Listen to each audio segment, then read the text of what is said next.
Hello बच्चों, let's see the question. In question says that draw the diagram of alimentary canal of man and label the following parts.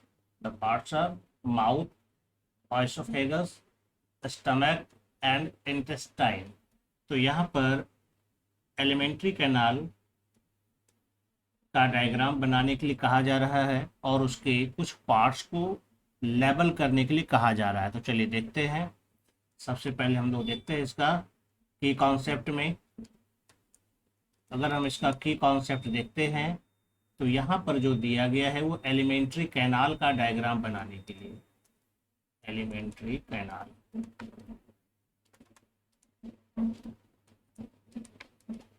Alimentary canal of man. हम जानते हैं कि जो alimentary canal होता है human का, यह डाइजेस्टिव सिस्टम का पार्ट है, पार्ट ऑफ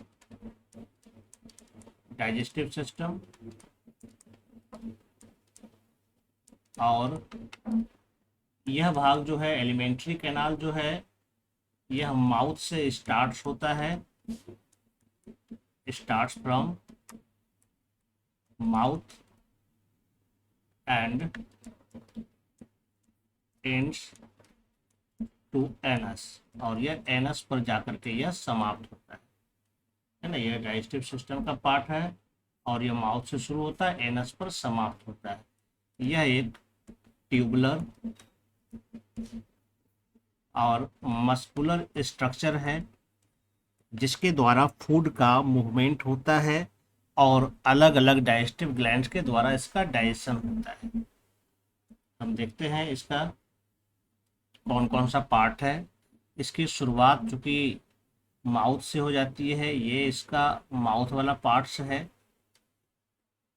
जहाँ पर से इसका डाइजेशन शुरू होता है।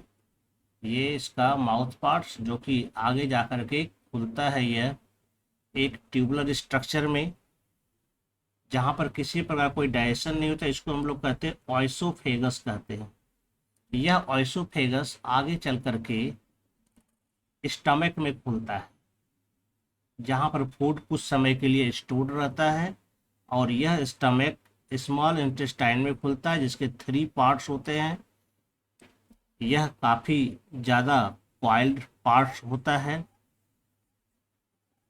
और यह लार्ज इंटेस्टाइन में ओपन होता है। यह लार्ज इंटेस्टाइन का पार्ट्स होता है जिसकी शुरुआत यहाँ पर सीकम से होती है, और ये पोलोन वाला भाग है जो कि पहले वर्टिकली अपवार्ड जाता है, फिर हॉरिजॉन्टली, और उसके बाद फिर डाउनवार्ड्स होता है, और फिर ये एस आकार का पेल्विक कोलोन बनाते हुए यह रेक्टम में खुलता है जो कि एनस में जाकर के ओपन होता है। तो यानी यहाँ पर अगर हम देखें तो इसकी जो शुरुआत हो रही है ये यहाँ माउथ से हो जाती है, और इसी के रास्ते ये पूरा का पूरा फूड जो है ये आगे बढ़ता है इस रास्ते के द्वारा ही। ये स्मॉल इंटेस्टाइन के द्वारा ये लार्ज इंटेस्टाइन में होता है डाइजेशन के बाद, और फिर इस रास्ते से अनडाइजेस्टेड फूड यहाँ से होते हुए ये बाहर निकल जाता है। ये इसका तरीका होता है। चलिए एक एक करके हम इसके सारे पार्ट्स को शो करते हैं। यहाँ वाला पार्ट जो होता है इसको हम लोग कहते हैं माउथ कहते हैं। इस माउथ में सैलिवरी ग्लैंड होता है जिसके द्वारा जब टीथ के द्वारा फूड को छोटे छोटे पार्ट्स में बांटा जाता है तो इसमें मौजूद सैलिवरी ग्लैंड में मौजूद एमाइलेज स्टार्च का डाइजेशन करता है। और ये जो मस्कुलर ट्यूबुलर स्ट्रक्चर है जहाँ किसी प्रकार का डाइजेशन नहीं होता है, यह सिर्फ फूड को आगे भेजने में हेल्प करता है। इसको हम लोग कहते हैं ऑइसोफेगस। यहाँ पर पेरिस्टाल्टिक मूवमेंट होता है, इसी मूवमेंट के थ्रू फूड आगे की ओर बढ़ता है जिसके कारण फूड स्टमक में पहुँचता है। ये भाग हो जाता है स्टमक में।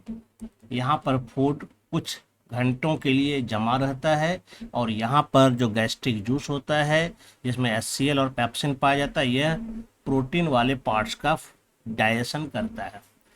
और यहाँ के बाद ये पहुँचता है, ये यहाँ से स्मॉल इंटेस्टाइनल पार्ट्स ये शुरू हो जाता है। ये स्मॉल इंटेस्टाइन का पार्ट्स में ही फूड का कंप्लीट डाइजेशन होता है। इस स्मॉल इंटेस्टाइन के कई पार्ट्स होते हैं, जिसमें कि मुख्य रूप से डिओडेनम होता है, ये पार्ट्स, यहाँ फिर जेजुनम होते हैं, फिर इलियम होता है। ये सब मिला करके हम लोग इसको कहते हैं स्मॉल इंटेस्टाइन कहते हैं। ये हो जाता है स्मॉल इंटेस्टाइन। और जब फूड का डाइजेशन हो जाता है, जो अनडाइजेस्टेड पार्ट होता है यह इस कोलोन में आ जाता है।